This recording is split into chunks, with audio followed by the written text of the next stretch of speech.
Welcome to Kenton Teaches. Enjoy the video. You begin by making sure your phone has enough charge and a stable Wi-Fi connection. This avoids interruptions. Once ready, open Settings and go to App Management or Apps. This is where you control update behavior. Make sure you know whether updates are coming from the Play Store or Realme's App Market. You'll handle each source separately. Now tap the three-dot menu or the System App List to find update settings. This first step gets you directly into the controls you'll change next.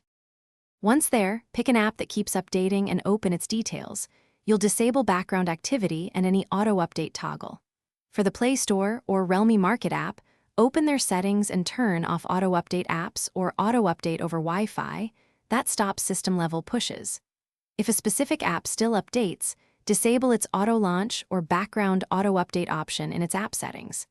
Make sure to repeat this for each app or marketplace entry. This middle phase removes every automatic trigger. To finish, clear cache and data for Play Store or Realme Market, then reboot.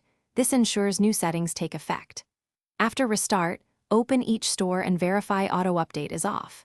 If an app still updates, restrict its background data or uninstall updates from the store to stop immediate reinstallation. One key troubleshooting tip: if options revert, check device admin or battery optimization settings that may force app behavior and remove those permissions. Then repeat the disable steps to lock them in. Thanks for watching. Please subscribe if this video was helpful.